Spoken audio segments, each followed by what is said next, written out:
Defense Secretary Pete Hegseth stood before hundreds of generals and admirals summoned from around the world and delivered a message that would reshape American military history. Within months, videos of the Tuskegee Airmen would be removed from Air Force training. Black History Month would be banned across all military installations, and the second black chairman of the Joint Chiefs of Staff would be fired without explanation. This administration has done a great deal from day one to remove the social justice, politically correct, and toxic ideological garbage that had infected our department, to rip out the politics. No more identity months, DEI offices, dudes in dresses. No more climate change worship. No more division, distraction, or gender delusions. No more debris. As I've said before, and will say again, we are done with that shit. The profanity was deliberate, so was the list, and buried in the word debris was something more than diversity programs. It was the documented history of black Americans who proved their worth when their country wouldn't grant them full citizenship. Before taking office, Hegseth had written extensively about the officers he would later fire. In his book, The War on Warriors, he questioned whether General C.Q. Brown, the chairman of the Joint Chiefs, earned his position on merit or because of his race. On a podcast in November 2024, he was explicit. How would they correct it? Well, first of all, you got to fire, you got to fire the chairman of the Joint Chiefs, and you got to fire this. I mean, obviously, you're going to bring in a new Secretary of Defense, but any general that was involved, general, admiral, whatever that was involved in any of the DEI woke shit, has got to go. The systematic dismantling began 4 days after Hegseth took office. On January the 23rd, 2025, Air Force instructors received an urgent memo. Certain lesson plans would be removed immediately to comply with President Trump's executive order eliminating diversity, equity, and inclusion programs. Among the courses pulled was air-mindedness, which included videos about military aviation history. 2 specific videos were flagged, one about the Tuskegee Airmen, the first black military pilots who flew bomber escort missions over Europe during World War II, and another about the women Air Force service pilots who ferried aircraft during the same war. The Tuskegee Airmen had compiled one of the most remarkable records of World War II. Flying P-47 Thunderbolts and P-51 Mustangs with distinctive red tails, they escorted bombers deep into Nazi Germany. Bomber crews specifically requested them because aircraft under Tuskegee escort suffered some of the lowest loss rates of the war. They flew over 1,500 combat missions. President George W. Bush awarded them the Congressional Gold Medal in 2007. And in 2020, Donald Trump himself promoted their last surviving member, Charles McGee, to Brigadier General during the State of the Union address. Yet 5 years later, videos about them were pulled from training because they appeared in a course that also included diversity content. An Air Force official tried to clarify. The videos were interwoven into Air Force curriculum and were not the direct focus of course removal actions. Translation: we weren't targeting these heroes specifically. We just happened to remove them while eliminating everything related to diversity. When the memo leaked on January 25th, the backlash was immediate. Tuskegee Airmen, Inc. demanded reversal. Republican Senator Katie Britt from Alabama publicly pressed Hegseth. Within 48 hours, the Air Force announced the videos would be reinstated. But the quick reversal masked a deeper problem. If you can't tell the story of the Tuskegee Airmen without acknowledging military segregation, and acknowledging segregation is now divisive, what exactly can you teach? The answer came 6 days later, on January the 31st. The eve of Black History Month. That Friday evening, a directive from the Secretary of Defense went out titled, Identity Month's Dead at DoD. Effective immediately, the Department of Defense would no longer use official resources to host celebrations related to cultural awareness months. The list was comprehensive. Black History Month, Women's History Month, Juneteenth programs, Holocaust Days of Remembrance. 11 observances total. Service members could celebrate in an unofficial capacity outside of duty hours, the directive noted. The military would not. The official explanation, Our unity and purpose are instrumental to meeting the department's war-fighting mission. Efforts to divide the force, to put one group ahead of another, erode camaraderie, and threaten mission execution. Teaching about black military history was now classified as putting one group ahead of another. Acknowledging that women served as pilots in World War II was divisive. The Pentagon's position was clear. Equality meant erasure. The timing was deliberate. The directive dropped on January 31st. February 1st began Black History Month. For decades, military installations worldwide had hosted events highlighting the contributions of black service members: the Buffalo Soldiers, Doris Miller at Pearl Harbor, the Montford Point Marines. Now those events were banned. The contrast with the White House was jarring. That same Friday, President Trump issued a proclamation recognizing Black History Month. White House Press Secretary Caroline Leavitt told reporters As far as I know, this White House certainly still intends to celebrate, and we will continue to celebrate American history and the contributions that all Americans, regardless of race, religion, or creed, have made to our great country, and America is back. The president would celebrate Black History Month. The Pentagon would not. At military installations worldwide, planned events were cancelled. Guest speakers were uninvited. Historical displays were taken down. At Department of Defense schools educating military children, teachers wondered whether lesson plans about civil rights were now forbidden. But the Purge wasn't limited to programs. It extended to people. General Charles Q. Brown, Jr. had been chairman of the Joint Chiefs of Staff since October 2023, serving as the nation's top military officer and principal military advisor to the president. His credentials were impeccable: F-16 pilot, combat missions over Iraq and Afghanistan, commands at every level, culminating in Pacific Air Forces. In 2020, when Donald Trump nominated him to be Air Force Chief of Staff, Brown became the first black officer to lead any military service. 3 years later, he became only the second black officer to serve as chairman, following Colin Powell. The Senate confirmed him 83-11, but Hegseth had questioned his qualifications in print. The military standards, once the hallmark for competency, professionalism, and mission-first outcomes, have officially been subsumed by woke priorities, Hegseth wrote. You think CQ Brown will think intuitively about external threats and internal readiness? No chance. He built his generalship dutifully pursuing the radical positions of left-wing politicians, who in turn rewarded him with promotions. The evidence? Brown's 2020 video about experiencing racism in the Air Force and his support for examining barriers that prevented qualified minorities from advancing. No allegations of incompetence, no failures in command, no strategic mistakes, just acknowledgement that racism existed. On February 21, 2025, President Trump posted on Truth Social, thanking Brown for his service and announcing his replacement. Brown became the first chairman of the Joint Chiefs fired from the position since at least 2007. No explanation was given beyond the need for Trump to pick his own team. The same day, Hegseth fired Admiral Lisa Franchetti, the Chief of Naval Operations and first woman to lead any branch of the military. He fired Air Force General James Slife, the service's vice chief. He announced he would replace the top military lawyers for the Army, Navy, and Air Force. The pattern was unmistakable. These officers had all been appointed during the Biden administration. Many had spoken about diversity or removing barriers to advancement. Now they were gone. Hegseth had criticized Franchetti extensively in his book, mocking her University of Phoenix master's degree and questioning her combat credentials. If naval operations suffers, at least we can hold our heads high, because at least we have another first. The first female member of the Joint Chiefs of Staff. Hooray! For social justice ideologues, PR matters more than reality.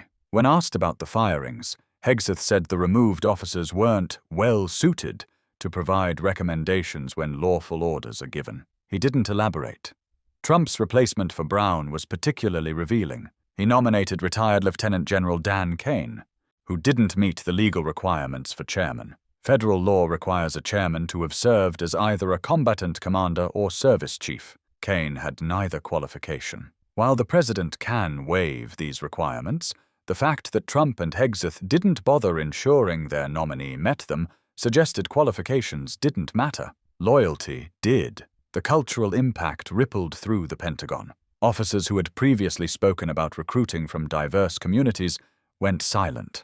Mentorship programs for minority officers were quietly shelved. Commanders stopped hosting events that might be construed as celebrating identity. The message was received. Your service matters, but your story doesn't. Your contributions count, but your background is irrelevant. We'll honor your sacrifice, but only if discussing it doesn't make anyone uncomfortable. This created an impossible contradiction. How do you tell the story of military desegregation without acknowledging the military was segregated? How do you honor the Tuskegee Airmen without explaining they flew in an all-black unit because white pilots refused to serve with them? How do you celebrate women integrating into combat roles without admitting they were once excluded? Hegseth's guidance attempted to square this circle. Installations, units, and officers are encouraged to celebrate the valor and success of military heroes of all races, genders, and backgrounds as we restore our warrior culture and ethos. We are proud of our warriors and their history, but we will focus on the character of their service instead of their immutable characteristics. You could celebrate heroes of all races as long as you didn't mention their race. You could honor their service as long as you ignored the discrimination they overcame. You could tell their stories as long as you left out the parts suggesting America's military hadn't always lived up to its ideals. For historians, this was untenable. The Tuskegee Airmen's achievement wasn't just flying missions. It was proving black pilots were equal to white ones when the military insisted otherwise. Removing that context doesn't honor them. It erases the significance of what they accomplished. The confusion over acceptable history teaching created predictable problems. In April 2025, a Navy training command removed a display about Doris Miller, the black mess attendant who manned an anti-aircraft gun at Pearl Harbor, despite having no training. Miller received the Navy Cross. The Navy had honored him for decades. But a junior officer, trying to comply with anti-DEI guidance, determined a display specifically about a black sailor might be inappropriate. When discovered, the Navy reversed it, saying the display honored valor, not identity. But the fact that anyone thought Miller's story might be banned showed how thoroughly the directives had confused the force. Similar incidents occurred across services. An Army base removed photos of Buffalo soldiers from historical displays. An Air Force base delayed a ceremony honoring Charles McGee, the Tuskegee Airmen Trump had promoted. A Marine base cancelled education about the Montford Point Marines. Each was eventually reversed, but commanders remained cautious, afraid of violating rules they didn't fully understand. The impact on recruitment was immediate. For years, the military struggled to meet recruitment goals, particularly in communities of color. One strategy had been highlighting the service of people who looked like potential recruits. Those campaigns now seemed incompatible with the Identity Month's ban. Historically, black colleges and universities with ROTC programs noted the change. Howard University traditionally hosted Pentagon officials during Black History Month. Those visits stopped. The signal was clear. We want you to serve, but we won't acknowledge what your predecessors overcame to serve. Meanwhile, research contradicted Hegseth's rhetoric. Studies consistently showed diverse units performed better at complex tasks. The Defense Department's own 2020 Board on Diversity, created by Trump's first Defense Secretary, Mark Esper, concluded the military needed to recruit and retain more minority officers because it improved readiness. Diverse leadership created better decision-making. All that research was ignored. Hegseth's framework assumed any focus on diversity detracted from warfighting. The possibility that diversity enhanced combat effectiveness wasn't considered. International allies watched with concern. Many had diversity initiatives based on U.S. military successes. The British military studied American experiences when integrating women into combat. NATO nations looked to U.S. programs when recruiting from immigrant communities. Now those allies saw the United States retreating from principles it had championed. For adversaries, the turmoil was propaganda gold. Chinese and Russian state media highlighted the firings as evidence of American decline, political purges more concerned with ideological conformity than military effectiveness. By May 2025, The transformation was complete. Diversity offices closed. Recruitment programs from underrepresented communities ended. Cultural awareness training eliminated. Identity Month celebrations banned. And senior leadership was notably less diverse than 6 months prior. Hegseth declared victory, claiming the Pentagon had been cleansed of political ideology and refocused on warfighting. He cited no data supporting improved morale or readiness. He insisted the military was now a true meritocracy, where only capability mattered. But the contradictions remained. How is it meritocracy when qualified officers are fired for political reasons? How do you honor all service members while banning recognition of what some overcame to serve? How do you celebrate military history while erasing the uncomfortable parts? These questions had no good answers because the policy wasn't about merit or effectiveness. It was ideology. Hegseth believed acknowledging past discrimination was divisive. He believed diversity initiatives were political correctness. He believed the military needed to return to traditional warrior culture. What he didn't recognize, or didn't care, was that traditional warrior culture had once excluded Black Americans entirely. It had barred women from combat. It had discharged gay and lesbian service members. The tradition wasn't purity of purpose. It was gradual progress toward actually living up to the principle that all Americans can serve. The stories being erased weren't about identity politics.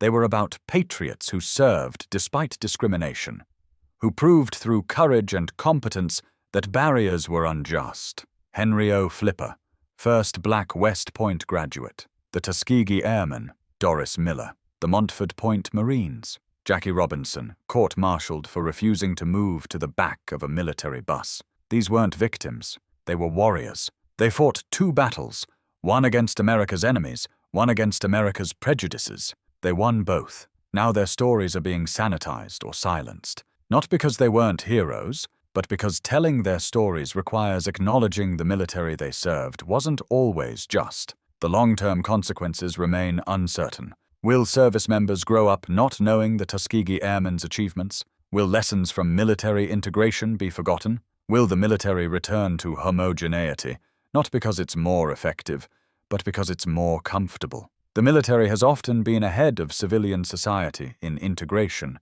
and equal opportunity. It integrated before public schools. It offered advancement based on merit when civilian corporations still practiced open discrimination. It provided a path to the middle class for people facing barriers elsewhere. If that institution retreats from hard-won progress, if it decides acknowledging diverse history is too divisive, what does that say about America's commitment to its ideals? When Trump fired General Brown on February the 21st, he replaced him with a less qualified officer needing a legal waiver. The message was clear. Qualifications matter less than loyalty. Experience matters less than ideology. Competence matters less than compliance. Brown had spent 4 decades proving excellence.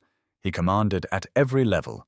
He earned respect from subordinates, peers, and superiors. He was confirmed by bipartisan Senate votes for every promotion, and he was fired without explanation. His service deemed less important than his willingness to acknowledge racism existed. That dismissal revealed the true nature of Hegseth's Pentagon. It wasn't about making the military stronger. It was about making it more comfortable for those who preferred not to confront its complicated history. The debris Hegseth promised to clear wasn't bureaucratic waste or ineffective programs. It was the memory of everyone who served. When serving required extraordinary courage against both foreign enemies and American prejudice. It was documented history of progress from segregation to integration, from exclusion to inclusion, from discrimination to something approaching equal opportunity. That history is American history, military history, and now, increasingly, forbidden history. The Tuskegee Airmen didn't fly missions over Germany so their story could be removed from training because it made people uncomfortable. They flew because they loved their country despite its flaws, believing service would help correct those flaws. They were right. Their excellence helped end military segregation and contributed to the civil rights movement that transformed America. Now, in the name of ending division, Their legacy is being divided from the institution they helped integrate. Some stories are deemed too sensitive. In the name of mission focus, the lessons from the military's hardest missions, integrating and equalizing, are being abandoned. Secretary Hegseth promised to clear debris, but what he's clearing is history, truth, and memories of Americans who served against all odds. That's not debris, that's heritage, and once swept away, it's difficult to recover. The question facing the American military is simple. Will it learn from its entire history, including difficult parts, or will it retreat into comfortable mythology, ignoring what some members overcame to serve? That answer will determine not just the military's effectiveness, but its soul. A military that can't acknowledge its history of discrimination and progress can't learn from mistakes, and a military that can't learn is destined to repeat them. General Charles Q. Brown served 40 years, and he was fired without explanation, his qualifications questioned, his service diminished. That's what happens when acknowledging discrimination becomes more controversial than discrimination itself, when diversity is treated as division, when stories of patriots who overcame prejudice are too political to teach. The debris Secretary Hegseth is clearing isn't garbage. It's memory, history, the documented record of American patriots who served despite discrimination, proved worth through excellence, and helped their country become more just through service. Their stories deserve telling, not despite the discomfort they cause, but because of the lessons they teach, about courage, about persistence, about proving prejudice wrong through excellence, about the military's capacity to overcome its worst instincts and emerge stronger. Those lessons are being erased, not because they're false, but because they're true. Not because they divide the force, but because they remind us the force was once divided and had to be painfully integrated. In removing these stories, in firing officers who acknowledged them, in banning celebrations that honored them, the Pentagon chooses amnesia, forgetting what it learned through decades of struggle, ignoring patriots whose service made the military better.